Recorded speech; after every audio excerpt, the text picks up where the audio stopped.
Let's check in with our heroes. Meet the Doves, the government's official monster-mashing squad. We have Amon, a man whose entire personality is justice and protein shakes. And then, there's Mado, a man whose personal style can only be described as deranged haberdasher.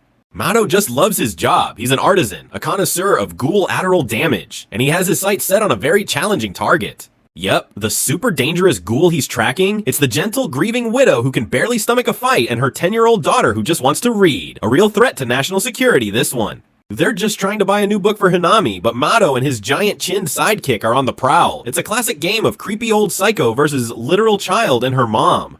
And where's our protagonist, Ken the human punching bag Kaneki?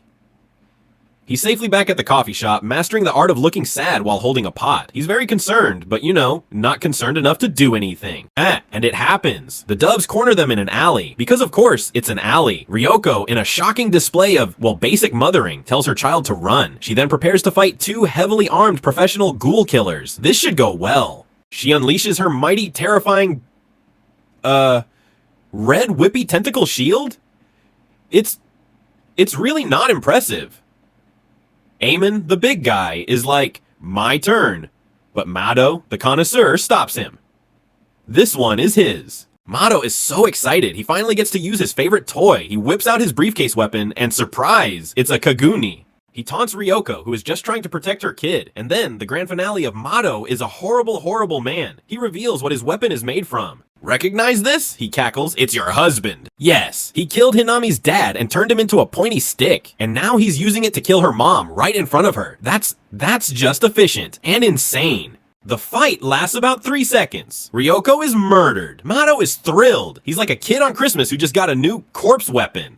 Back at the cafe, the sad barista brigade finally gets a clue and runs to help. They arrive just in time to be completely useless. All they find is a traumatized, orphaned child. Another win for Team Coffee. Hinami, poor kid, is processing the fact that her mom was just murdered with her dad's dismembered corpse.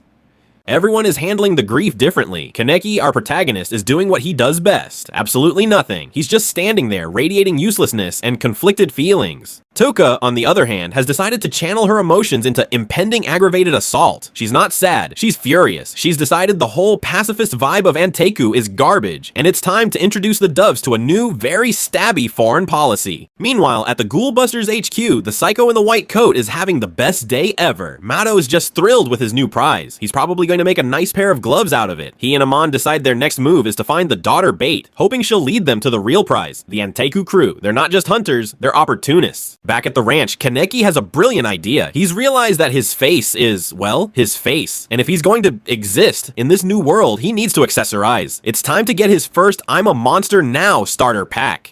He goes to Uta's, the local ghoul tailor. Uta is a delight. He lives in a room full of mannequins, speaks in a monotone, and enjoys making his customers deeply uncomfortable. He's here to make Kaneki a mask, the official uniform for not wanting to be recognized while committing light cannibalism. This is a huge step for Ken. It's like admitting you have a problem and then buying a cool outfit for it. But while Kaneki is busy playing Project Runway Abomination Edition, Tuka's patience has run out. She's done with talking. She's done with moping. She's going to avenge Ryoko. She grabs her mask, ready to go solo against two professional state-sponsored ghoul killers. This is objectively a terrible plan. It's the ghoul equivalent of bringing a knife to a drone strike. Kaneki finds out and tries to stop her, whining about revenge and cycles of hatred.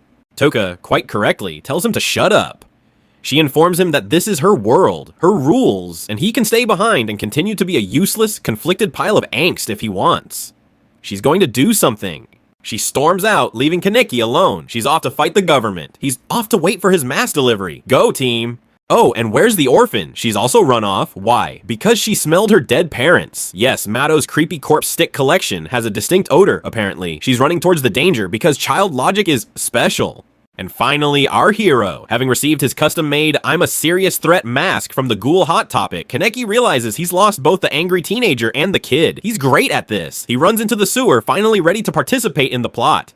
The teams are set. The big, serious chin guy, Amon, squares off against our newly accessorized protagonist. Meanwhile, the cackling psycho, Mado, gets to corner his real prey, Tuka. He calls dibs. Eamon is giving it his all, yelling about justice and twisted creatures. Then he sees Kaneki's one eye. A one-eyed ghoul? He gasps. Yes, Eamon, try to keep up.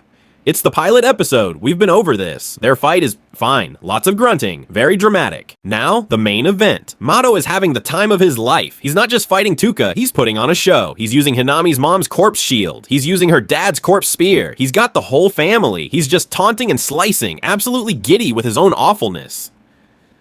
Tuka? She's getting wrecked. And here comes the kid. She arrives just in time to see Mato butchering Tuka with her parents. Mato just lights up. A 2-for-1 special. He turns his attention to the helpless little girl. But, oh, plot twist. The traumatized, grieving orphan snaps. And her cocoon comes out, and it's not a sad little tentacle. It's a chimera. It's her mom's shield wings and her dad's stabby spear all at once. She got the deluxe package. Mato's oh crap face is priceless. The kid he was about to turn into a new wallet just eviscerated him. He collapses, gurgling about how a worthless ghoul beat him.